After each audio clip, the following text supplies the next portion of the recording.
revisamos, si le parece bien, otro momento de la entrevista de Correa con Patricia Yaniot. Con mucho gusto. Porque la he seleccionado, vamos, porque sigo insistiendo que crear 1 millón de empleo en 4 años, reducir los impuestos en 3.000 millones de dólares, me parece tan bonito, tan lindo, que me parece improbable, lo digo con todo, y ojalá esté equivocado,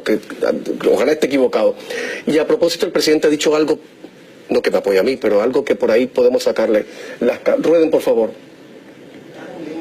Volviendo a las elecciones, presidente, ¿qué opina de las campañas electorales? ¿Qué opina de esta campaña política, de las propuestas, en fin? ¿Cómo ve el ambiente en su país? Terriblemente mediocre. Y como bien lo dijo Lenín Moreno, el candidato que sabe que no va a ganar ofrece cualquier cosa. Pues. ¿Qué opina de esta...? Lo yo. El presidente dice que el que no va a ganar promete cualquier cosa. Déjeme contarle ¿Se da algo. usted por aludido? Mire, por supuesto, porque Lenín Moreno se refiere a mí, claro. Él nunca ha creado un empleo. Lo único que hizo es, con fondos públicos, sin ser funcionario público, vivir en la ciudad más cara del mundo, en Ginebra. Y tras recibir más de $1 millón, no paga un centavo de impuesto. Yo comprendo que él no entienda cómo se crea empleo, porque nunca lo he hecho en la vida. Yo lo he hecho desde el sector privado. Sé hacerlo, Camilo. Mire usted, hace 10 años, 6 de cada 10 ecuatorianos que forman parte de la población económicamente activa vivían en el desempleo, subempleo y la informalidad. Después de 10 años del correísmo, con más de 300.000 millones de dólares con recursos provenientes de altos precios del petróleo, endeudamiento público y más de 30 reformas tributarias, la situación del empleo en el Ecuador sigue igual. ¿Por qué? Porque Correa, antes de ser presidente, no había creado empleo ni para él mismo. Otro tema, señor Lasso, usted eliminaría la Secretaría de Educación Superior, Ciencia y Tecnología, pese a que la UNESCO ha celebrado que el sistema educativo de Ecuador se haya ubicado en lo que ellos llaman el nivel medio en el año 2014. Defina, por favor, en 3 puntos básicos, por razones de tiempo, obviamente, qué usted va a hacer con la educación del país. Reforma la educación superior, devolver la autonomía a las universidades, cerrar la CENESID y con el ahorro del dinero, ¿qué es la es CENESID? la Secretaría de Ciencia y Tecnología, que al final del día es como una dictadura sobre las universidades públicas y privadas. Lo peor de todo, limita la libertad de los jóvenes de estudiar en la universidad lo que ellos quieran, porque tiene mecanismos de imposición de carreras. Crearemos un sistema de acreditación independiente de las universidades para evitar conflictos de intereses y del gobierno para evitar la politización de las universidades. ¿Los chicos más pobres tendrán algún tipo de ayuda para acceder a la educación superior? Al cerrar la CENESID nos ahorraremos cerca de 40 millones. Incrementaremos anualmente el número de becas para que más jóvenes ecuatorianos estudien en las mejores universidades del exterior y del Ecuador. Usted perdone que le etiquete, pero la política tiene ese problema de que es muy maniquea, muy maniquea. Siendo un hombre de la derecha, usted está pactando con gente de izquierda de alguna manera. Eso le demuestra que es un proyecto político inclusivo. Es la más amplia plataforma de unidad del Ecuador.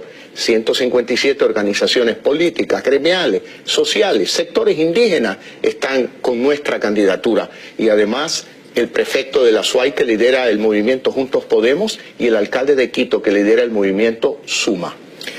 O sea, lo que se puede inferir de que con usted caben todos, nadie sobra. El Ecuador necesita un programa de gobierno amplio, no un programa de gobierno partidista. Mi pregunta, ¿gente del correísmo podría hacer política con usted? Definitivamente ¿En una situación post-Correa? Definitivamente que no, porque obviamente ellos son los responsables del desastre económico que hoy vive el Ecuador. Decrecimiento de la economía del 2%, pérdida de 350.000 empleos en el año 2016 y un agresivo endeudamiento público que llega a más del 40%.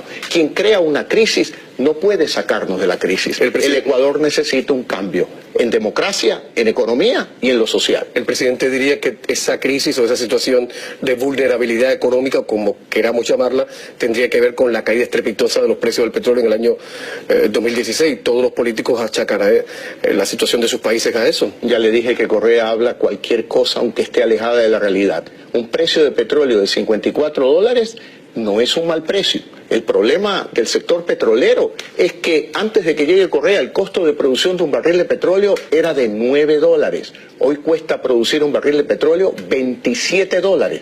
Y además, en nuestro gobierno pediremos a la OPEP, Organización de Países Exportadores de Petróleo, que nos ayude a hacer una auditoría del proceso de comercialización de petróleo donde hay muchos espacios oscuros. ¿Qué va a pasar con la ley de plusvalía? La vamos a derogar, igual que la ley de herencia. ¿Qué dice la ley de plusvalía ahora? La ley de plusvalía lo que dice es que un padre de familia de clase media en Quito, Guayaquil, que ahorró dinero para una cuota de entrada de una casa, que tomó una hipoteca, que luego de 12 años termina de pagarla, quiere mejorar su casa y el gobierno se le quiere llevar el 75% de la utilidad de esa casa. ¿Está preparado usted para Donald Trump, para bregar con Donald Trump? Por supuesto que sí. Los Estados Unidos es el principal socio comercial del Ecuador. Y yo no creo ni en prejuicios ideológicos, mucho menos en complejos personales. Impulsaremos las mejores relaciones con los Estados Unidos bajo la administración Trump. Cuando habló de complejos personales, ¿por qué lo decía? ¿Porque Ecuador es un país chiquitito? No, hablo de Correa. Yo creo que tiene muchos nudos en el alma que lo han dominado durante 10 años y le ha hecho mucho daño al Ecuador. Pero lo ha dividido al Ecuador. ¿No está usted un poquito obsesionado con el señor Correa? No, yo estoy obsesionado con un Ecuador democrático, con la esperanza para todos los ecuatorianos y con un Ecuador próspero. Eso es lo que me obsesiona a mí, trabajar para los 16 millones de ecuatorianos en un Ecuador de reencuentro a partir del próximo 24 de mayo. Una pregunta ligeramente impertinente. ¿Desde cuándo usted y Correa no se hablan? De caballero a caballero, con un café por medio. ¿Desde cuándo? Bueno, la última conversación fue pública. Siendo el presidente del Ecuador, me invitó a una reunión pública con empresarios frente a la prensa en el año 2008. Donde tuve la oportunidad de criticar su política económica por crear un impuesto a la salida de capitales, que en realidad es un impuesto al ingreso de capitales, que es lo que más necesita el Ecuador y que lo vamos a derogar también. O sea, desde 2008 no se habla, ¿no? Y el presidente Correa dice que se va del país en cuanto termine su mandato, o sea que no se van a hablar. Bueno, yo creo que él con quien tiene que hablar es con el pueblo ecuatoriano, darle cuentas de sus 10 años de mala administración económica, de esta excesiva acumulación de poder, de la violación a las libertades, libertad de expresión, libertades políticas, libertades civiles. Poco se habla del Ecuador, pero en Ecuador también hay perseguidos políticos como Fernando Villavicencio.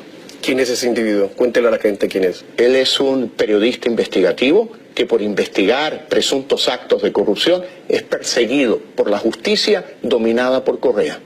Las multas del presidente con los medios de comunicación son más de un centenar, tengo entendido. Bueno, esa es la demostración muy clara de sus abusos, aquel juicio a diario El Universo, donde pretendía una millonaria indemnización.